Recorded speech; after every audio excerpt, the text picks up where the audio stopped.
Hello,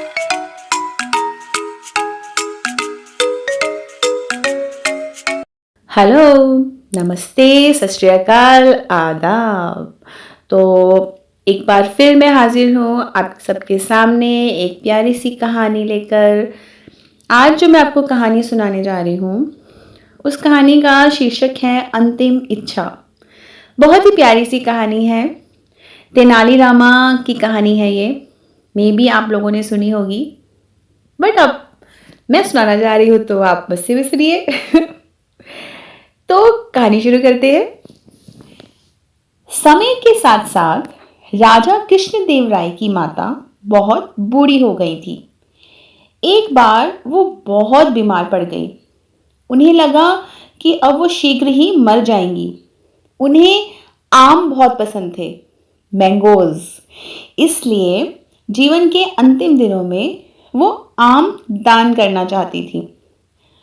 तो उन्होंने राजा से ब्राह्मणों को आमों का दान करने की इच्छा प्रकट की। वो ये समझ रही थी कि इस प्रकार दान करने से उन्हें स्वर्ग की प्राप्ति होगी। तो कुछ दिनों बाद राजा की माता अपनी अंतिम इच्छा पूरी किए बिना ही मृत्यु को प्राप्त हो गई। उनकी मृत्यु के बाद राजा ने सभी विद्वानों ब्राह्मणों को बुलाया और अपनी मां की अंतिम अपूर्ण इच्छा के बारे में बताया। कुछ देर तक चुप रहने के पश्चात ब्राह्मण बोले, ये तो बहुत ही बुरा हुआ महाराज। अंतिम इच्छा के पूरा ना होने की दशा में तो उनकी मुक्ति ही नहीं मिल पाएगी। वे प्रेत योनि में भटकती रहेंगी। महाराज, आपको उनकी आत्मा की शांति का उपाय करना चाहिए।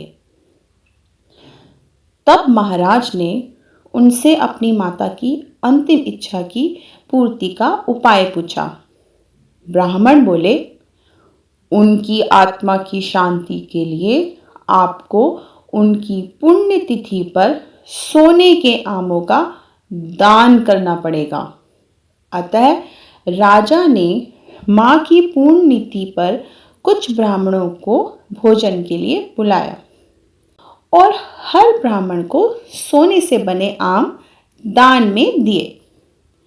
तेनालीराम को ये पता चला तो वह तुरंत समझ गया कि ब्राह्मण लोग राजा की सरलता तथा भोलेपन का फायदा उठा रहे हैं। उसने उन ब्राह्मणों को पाठ पढ़ाने की एक योजना बनाई। अगले दिन तेनालीरामन ने ब्राह्मणों को निमंत्रण पत्र भेजा। उसमें लिखा था कि तेनालीराम भी अपनी माता की पुण्यतिथि पर दान करना चाहता है, क्योंकि उनकी माताश्री भी अधूरी इच्छा लेकर मृत्यु को प्राप्त हो गई थी। जब से तेनालीरामा को यह पता चला कि उसकी मां की अंतिम इच्छा पूरी ना होने के कारण प्रेत योनि में वो भटक रही हैं और दुखी हैं, तो वो चाहता है कि जल्दी उसकी मां की आत्मा को शांति मिले। ब्राह्मणों ने सोचा कि तेनालीराम के घर से भी बहुत अधिक दान मिलेगा, क्योंकि वह शाही विदूषक है। सभी ब्राह्मण निश्चित दिन तेनालीराम के घर पहुंच गए। ब्राह्मणों को स्वादिष्ट भोजन परोसा गया। भोजन करने के पश्चात सभी दान मिलने की प्रतीक्षा करने लगे। तभी उन्होंने देखा कि तेनालीराम लोहे की सलाखों को आग में गर्म कर रहा है। पूछने पर तेनालीराम बोले, मेरी मां फोड़ों के दर्द से परेशान थी। मृत्यु के समय उन्हें बहुत तेज दर्द हो रहा था। इससे पहले कि मैं गर्म सलाखों से उनकी सिकाई करता, वह मर चुकी थी। अब उनकी आत्मा की शांति के लिए मुझे आपके साथ वैसा ही करना पड़ेगा जैसे कि उनकी अंतिम इच्छा थी। यह सुनकर ब्राह्मण बौखला गए। वे वहां से तुरंत चले जाना चाहते थे। वह गुस्से से तेनालीराम से बोले कि हमें गर्म सलाखों से दागने पर तुम्हारी मां को आत्मा की शांति मिलेगी। नहीं महाशय, मैं झूठ नहीं बोल रहा। यदि सोने के आम दान में देने से महाराज की माँ की आत्मा को स्वर्ग में शांति मिल सकती है, तो मैं अपनी माँ की अंतिम इच्छा क्यों नहीं पूरी कर सकता?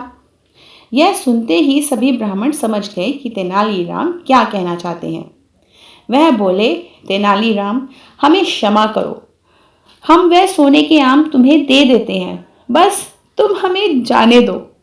तेनालीराम ने सोने के आम लेकर ब्राह्मणों को जाने दिया, परंतु एक लालची ब्राह्मण ने सारी बात राजा को जाकर बता दी। यह सुनकर राजा क्रोधित हो गए और उन्होंने तेनालीराम को बुलाया। वह बोले, तेनालीराम, यदि तुम्हें सोने के आम चाहिए थे तो मुझसे मांग लेते।